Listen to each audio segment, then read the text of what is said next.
Negócios. Gente, vamos então só recapitular rapidinho a nossa matéria. Nós começamos com o empreendedorismo, dando um pouco do conceito do que era empreendedorismo. Vocês se lembram o que era empreendedorismo? Quem recorda? O que significa empreendedorismo? Da onde veio a palavra? Vamos colar. Hã? Vamos colar para ele. Colar? Empreendedorismo é uma palavra que originou do francês, não sei se vocês se recordam, empreendedor, que significa contratante, né? Ou contratar. Na época da Revolução Industrial, da Revolução Francesa, as pessoas começaram a designar aqueles empreendedores na época, eram aquelas pessoas que se destacavam na sociedade e que faziam de alguma forma a economia crescer, né? Fazia a riqueza se desenvolver. Aí foi chamado de empreendedores. E aí depois do conceito, a gente deu algumas características, não foi? Dos empreendedores, você se recorda, a gente passou aquele vídeo, né, da construção do aeroporto de Hong Kong. Quem recorda aí do vídeo? Foi bom, né? E aí o vídeo, eu pedi para vocês tirarem algumas características empreendedoras, né? Vocês se recordam de algumas? O que é que o vídeo mostrava? Que eles eram ousados, né? Eles não tinham medo. Otimistas, o que mais? Pensava grande, eram corajosos, né? Não desanimavam, né? Muitas dificuldades, uma atrás da outra, inclusive, né? O que mais você recorda? Algumas características. Que eles tinha aquele objetivo, né? E ele errava alguma coisa, mas eles estavam ali. Eles iam até acertar, né? Eram competentes. Aqui algumas características empreendedoras. Eles corriam risco, capaz de fazer análise, tinha liberdade para agir, sabia o que fazer, confiava em si mesmo, não dependia dos outros, era firme, resistente, era otimista, era flexível, administrava as suas necessidades e frustrações, corajoso, sabia protestar, né? Até pedir um exemplo. Como é que eles protestaram? Através do governo, né? Iam lá e o governo de Londres, o governo inglês, tinha que entregar a província, que eles tomaram a província da China, né?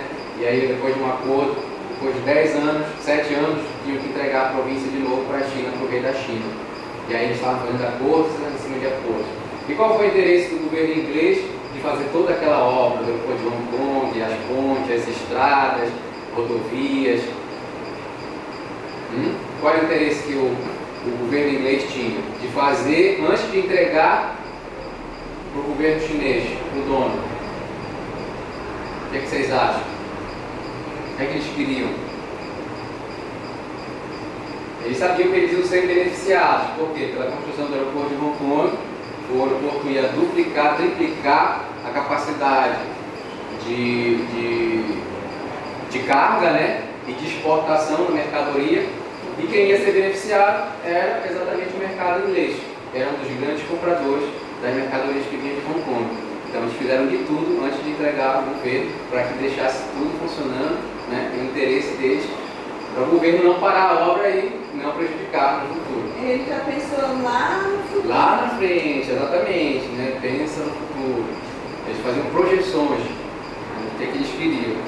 Então aquele vídeo serviu para a gente ver algumas características empreendedoras e o que realmente era empreender. Ali era um grande exemplo de como empreender, né? Um grande exemplo de como fazer o empreendimento. E aí depois das características empreendedoras, a gente já passou o próximo dia, que foi o plano de negócios e o plano de marketing. Só que eu dei o plano de marketing para vocês na frente, né? Vocês recordam? O plano de marketing? Esse aqui, né?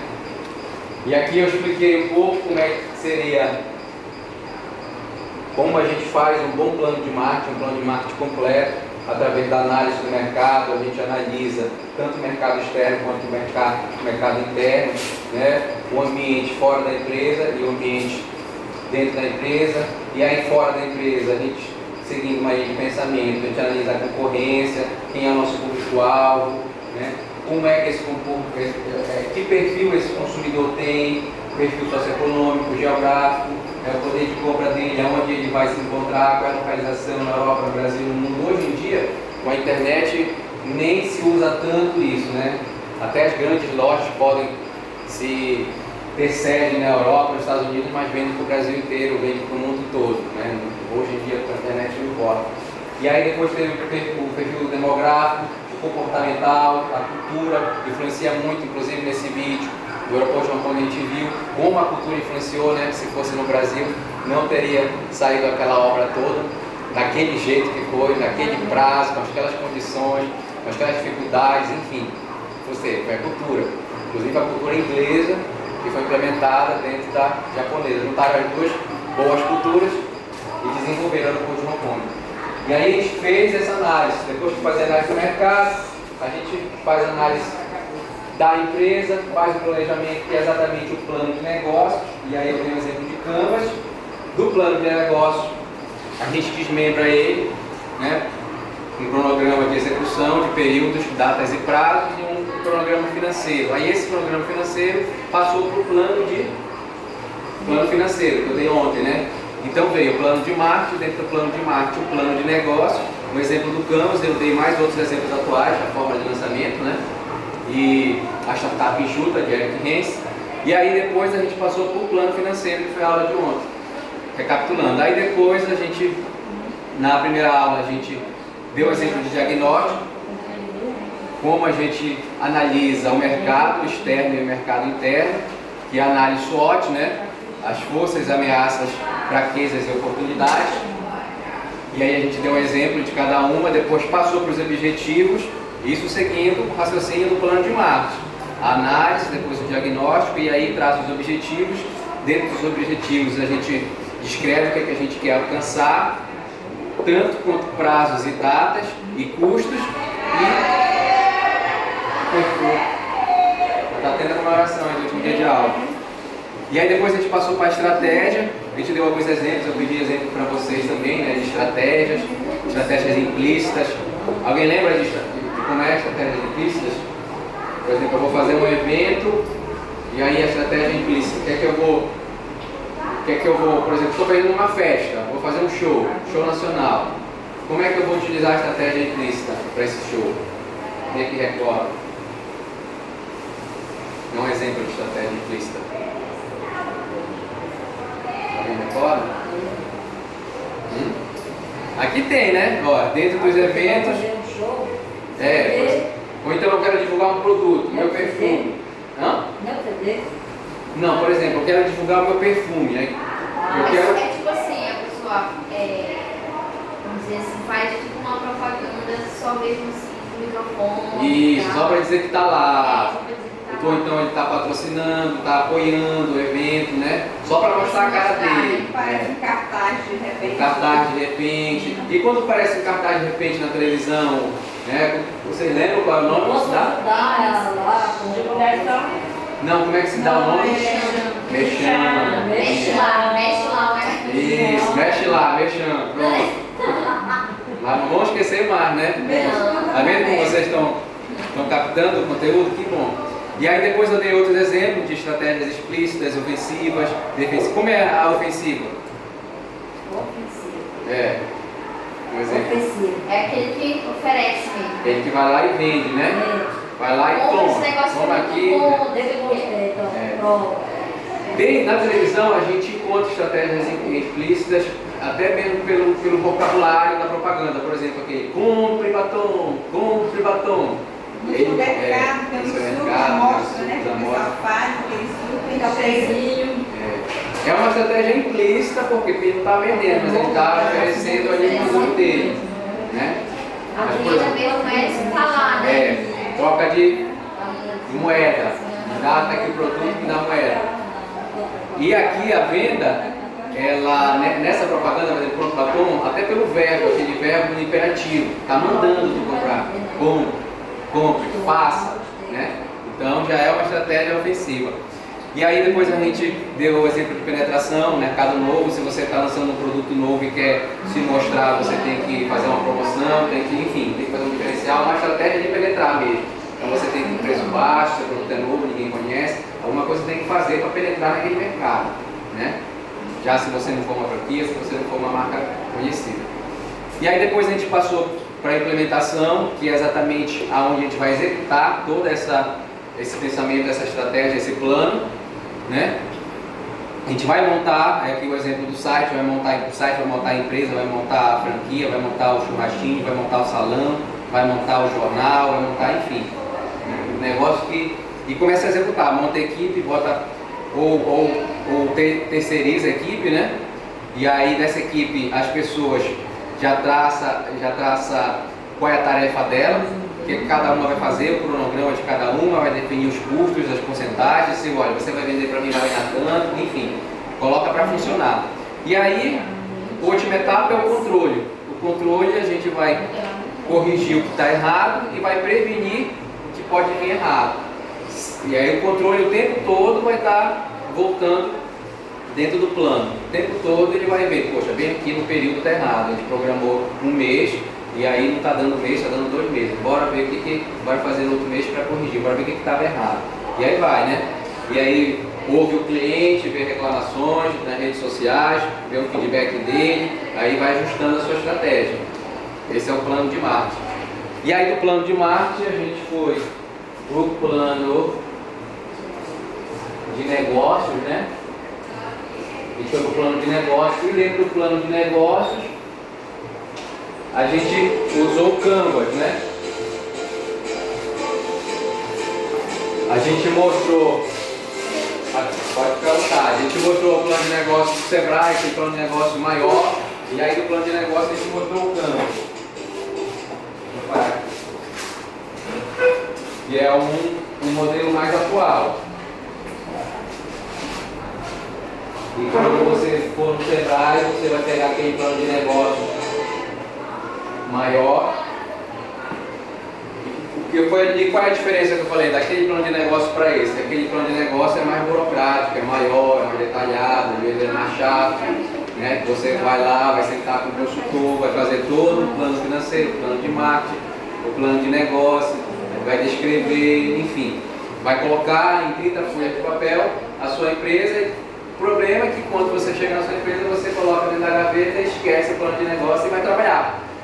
E esse aqui já não, é um modelo mais atual, plano de negócio, mais resumido, mais didático, onde está todas as divisões necessárias, né? Tanto o plano de marketing, segmentação do mercado, você vê aqui segmentação do cliente, você vê a proposta de valor, você vê tudo que tem no plano de negócio, mas ele é mais atual. Canal de distribuição, que é a estratégia de marketing, os custos, que é o plano financeiro, né? Ou seja, a receita também está dentro do plano financeiro. Deixa eu correr de novo. Então ele pegou o plano de marketing, pegou o plano de negócio e pegou o plano financeiro e colocou dentro do Canvas. Pronto, porque esse aqui você faz igual. Quem foi que fez esse aqui? Foi a Adriana, né? A Adriana fez exatamente o modelo que a gente queria. Deixa eu voltar aqui um pouco.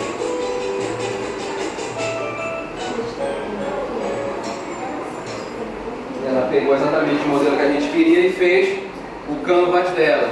Uma proposta de valor, segmentou o cliente, descreveu como seria essa relação com o cliente, descreveu os canais de propaganda, como ela se comunicar, da onde que vinha a receita dela, a atividade-chave, que seria a venda de salgados, né? Olha qual é a diferença, atividade-chave, venda de salgado, ponto.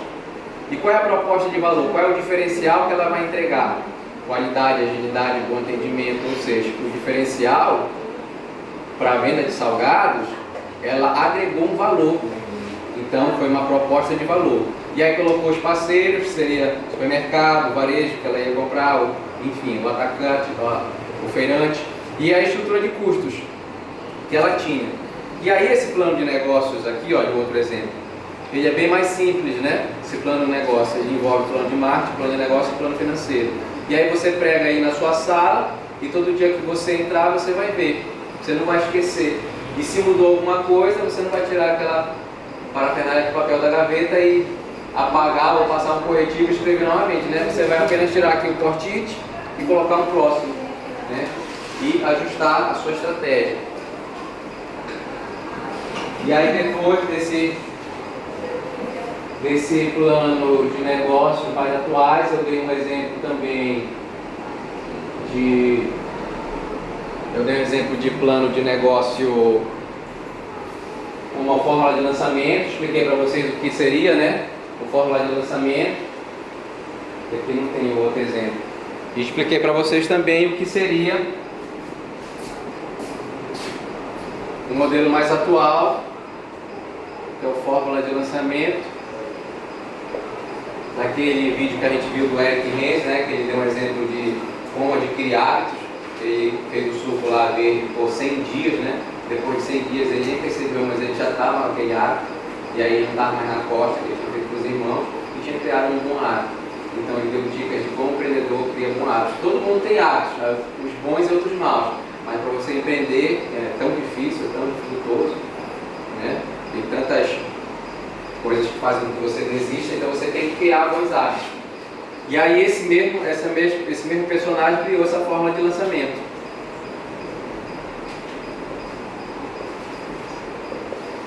Que é um processo mais atual, onde ele cria um site, e nesse site ele faz com que as pessoas se cadastrem através de uma lista de e-mail, interessado naquele produto que ele está vendendo, e aí ele desenvolve uma estratégia de marketing em cima desse produto, que durante uma semana ele vende esse produto todo, bem atual, sem muito custo, ou seja, ele não investiu quase nada, né?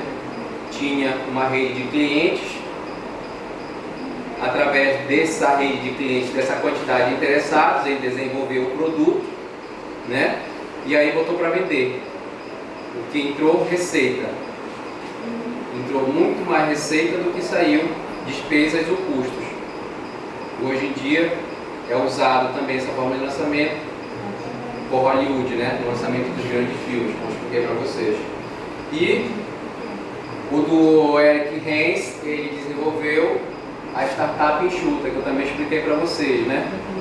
Startup enxuta, que é exatamente o pensamento de você colocar o produto no mercado e depois ver o feedback desse cliente. Primeiro você coloca o produto para vender, se não estiver vendendo você ajusta ele, vê o que está acontecendo e aí começa a vender daquele jeito. Se for um segmento diferente que você colocou para vender, ajusta ele para o segmento normal, se for o preço, enfim, se for o produto em si, a embalagem ou o marketing, você vai ajustando. É que quando começa a vender, você vê aquele caminho e investe naquele caminho, é isso que ele prega, né? Ou seja, um motor de crescimento. O que é que está dando certo? Aí eu dei o exemplo do churrasquinho da colega, para ela fazer lá os ímãs de geladeira, para ela não investir em TV e nem investir em rádio. Por quê? Primeiro porque ela não tinha dinheiro, e segundo porque era um custo que ela não saberia que teria um retorno. Poderia ter, poderia não ter. Já a de geladeira não, ela poderia gastar 80 centavos, né? E daria de brinde. E aí todo cliente que pegasse ia para a geladeira dele, pregava lá o nome do churrasquinho dela com o telefone, e quando ele tivesse com fome, tivesse com preguiça de fazer alguma coisa, ligaria para ela e ela entregaria. Além dela desenvolver um novo produto, ou um novo serviço, né? Um diferencial, e entregar uma proposta de valor a mais, ela estaria investindo no motor de crescimento, porque ela estaria fidelizando o cliente, né? E não estaria investindo com tanto custo como se fosse TV e rádio, apenas vendendo centavos, daria como brinde.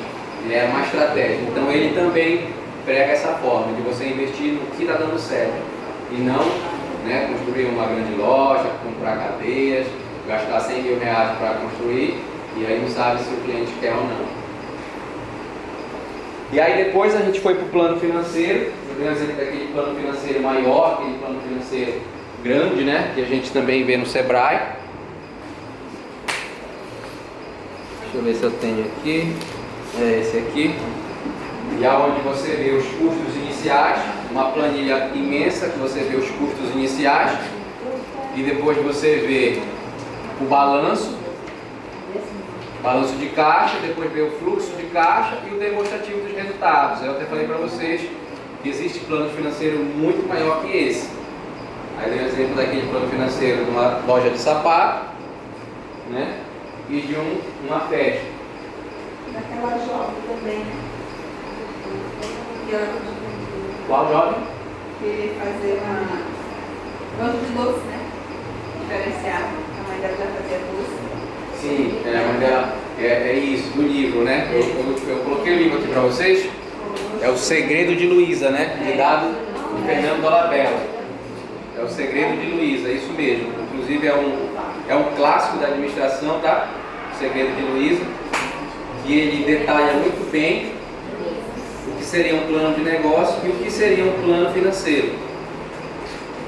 A moça que foi criada numa padaria, gostava muito, né, de fazer doce, mas ela queria ter uma fábrica de doce, e aí ela estudou muito para isso e desenvolveu a história dela baseada nesse livro. Desenvolveu toda a estratégia, desde o plano de marketing, o curso iniciais, o plano financeiro, fez aquela análise do mercado, enfim. E aí eu falei para vocês também que o principal seria vocês saber o custo do inicial do seu negócio, o balanço. Que o que seria o balanço? Alguém lembra o que seria o balanço? Eu falei para vocês que o balanço seria a riqueza que vocês teriam, né? Ou seja, o patrimônio. O que é que você tem de riqueza? Eu tenho uma casa e um carro, dá 150 mil reais. E o que é que você tem de dívida? Ah, eu estou devendo 40 mil reais. Então você pega essa dívida, subtrai do que você tem de patrimônio líquido, dá 110, patrimônio líquido dá 110 mil reais, né? Essa diferença seria o balanço, a riqueza que você tem, subtraindo da dívida que você possui. E o fluxo de caixa? O fluxo de caixa também é muito parecido. O fluxo de caixa, que seria a segunda página do plano financeiro, seria o seu salário, 2 mil reais, subtraído das suas dívidas diárias ou mensais, o que é vestuário, alimentação, transportes, né, as despesas diárias. Aí se você recebeu 2.000 e gastou 1.600, você tem um fluxo de caixa positivo de 400 reais. Esse é um fluxo de caixa que você tem mensal, que você tem diário, né? O balanço não. Você não vai vender e comprar casa todo mês, nem o seu carro também, uma vez no ano, 2 vezes, né? A diferença é essa. E aí eu dei o exemplo da caixa d'água, né? Que você tem que ter isso em mente, a caixa d'água, aonde você está, uma torneira está aberta, enchendo a sua caixa d'água, e aí você possui 10 pessoas morando na sua casa consumindo água. E essas 10 pessoas consomem toda a água, muito mais do que ela está entrando. O que vai acontecer com a caixa d'água? Vai secar, vai acabar. Isso aqui é o fluxo de caixa. O que você tem que fazer? Você tem que consumir menos do que está entrando, para sobrar, né? Esse é o fluxo de caixa. Aí deu exemplo disso. E aí depois a gente foi para a fixação de preços, né? Foi para a fixação de preços. Eu dei um exemplo para vocês de como fazer o cálculo de um preço de um produto, que você calcula o custo desse preço. Ah, eu vou pagar 80 reais na hospedagem, 40 reais de transporte e 30 de outro. O que é esse outros aqui? Quem sabe dizer o que é? O que é esse outros? Despesas, né? Quais tipos de despesa? Alimentação, vestuário, né? O que mais? Água, luz, energia, internet, enfim. Vou colocar aqui e vai embora, né? Crédito, tudo. E aí você calcula o custo que você tem, que você comprou essa matéria-prima. Isso aqui é matéria-prima, né? Ah, eu vou fazer um bolo, vou fazer um cupcake, o que é que eu compro? Eu compro farinha de trigo, eu compro manteiga, eu compro ovo. Isso aqui é a matéria-prima, né? Eu estou tendo um custo para comprar, né? Aí eu calculo quanto foi esse meu custo, coloco os impostos, olha, eu vou pagar 9% de imposto, 25% de comissão da pessoa que vai vender para mim, e outros custos operacionais, que é a pessoa que vai atender o telefone, a recepcionista, é a parte administrativa da minha empresa, é o aluguel, e calculo 20% de lucro. Aí o que eu pego e coloco nessa fórmula? Essa fórmula aqui, a fórmula, ela não muda, tá? Para você calcular o preço de venda final do seu produto, você coloca o preço de custo em 1 menos o markup. O markup é a somatória exatamente de todos os impostos, né? As porcentagens, a somatória, que dá 69%, você coloca aqui. E aí o preço de venda vai ficar R$ 150, que é o preço de custo, 1 menos 69, que é a somatória, 150. Essa subtração aqui, 1 menos 69%, dá 0,31%, porque 0,31 mais 0,69 dá 1, né? Entendeu? E aqui surge o preço final, 150 dividido por 0,31. Então eu vou vender o meu pacote por R$ 483. Aí eu dei o exemplo do churrasquinho, né? Da moça lá. Ela gastou R$ 150 para comprar todos os produtos. Aí ela coloca todos os custos dela, os impostos. Ela fala, mas eu não estou pagando imposto por enquanto. Eu falei, então tira 9%, né? O seu valor vai ser menor. O cálculo dela ia dar 4,8, né? Para ela vender um churrasquinho. Ela falou, mas eu não tenho esse custo e esse custo aqui. Então pode vender por T50 que você vai ter lucro. Porque ela deu a ideia que ela disse que ela comprou R$ 150 de material, vendeu 60 churrasquinhos, que custava R$ 2, estava 120. Então ela estava tendo um prejuízo de R$ 30. Ela queria saber o que fazer para não ter mais prejuízo. Falei, olha, coloca na fórmula. 150 para 60. Mas que tamanho é então os pedaços? Pois é, mas não foi só de carne, foi de tudo que ela falou. Olha, eu gastei, né? Comprando todo o custo, né? A farinha, o tempero, o carvão, o tempero, eu gastei R$ 60. Pode mesmo tratar? Não, tem que comprar mesmo. Entendeu? Pronto, eu fiz um resumo do que foi esses 3 dias de aula. Alguém tem alguma dúvida? Vamos fazer isso para fazer. Nossa, Alguém quer perguntar alguma coisa? Alguém tem alguma dúvida? Não, praticamente. Hã? Tá de cadeira. Pode ficar à vontade. Hein, gente? Parte chata tá passando já. Vou passar uns vídeos para vocês aí. Vídeos motivacionais, de exemplo. Hã? Gosta? Hã? O que tá tendo? Já é a festa de encerramento? Já? Né? Alguém trouxe bolo aí? Olha. O negócio vai ficar bom ainda mesmo. Então, gente. Para o plano financeiro, hoje em dia, as grandes empresas, se você procurar na internet, tem muitos programas que já fazem isso, né? Essa parte chata que a gente faz manualmente, tem gente que gosta de fazer manualmente. Você vai na padaria, a pessoa está lá fazendo todo dia o cálculo, quanto saiu, quanto entrou, fluxo de caixa, né? Mas hoje em dia existem vários programas que já fazem isso. Se você for procurar na internet, tem aquele Conta Azul, um programa bastante divulgado. Tem aquele Shop Conto, o Shop Conto é muito utilizado também por farmácias, por lojas que vendem varejos, né? Muitas mercadorias, farmácia, supermercado, loja de sapato, tem muitos itens, lojas de material de construção, eles usam esse Shop Conto.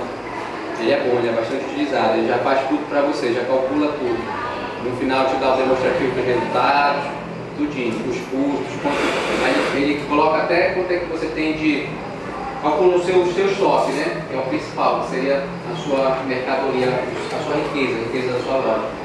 Então, se você procurar na internet, hoje em dia existem muitos softwares, aplicativos, programas financeiros que fazem essas contas chatas para vocês. Pode olhar dor de cabeça. Né? Que mais, gente? Hoje é sexta, não era nem para ter aula, né? A gente teve, porque a gente não teve na sexta passada. A gente vai passar uns vídeos, vou passar uns vídeos aqui para vocês. Uns vídeos motivacionais.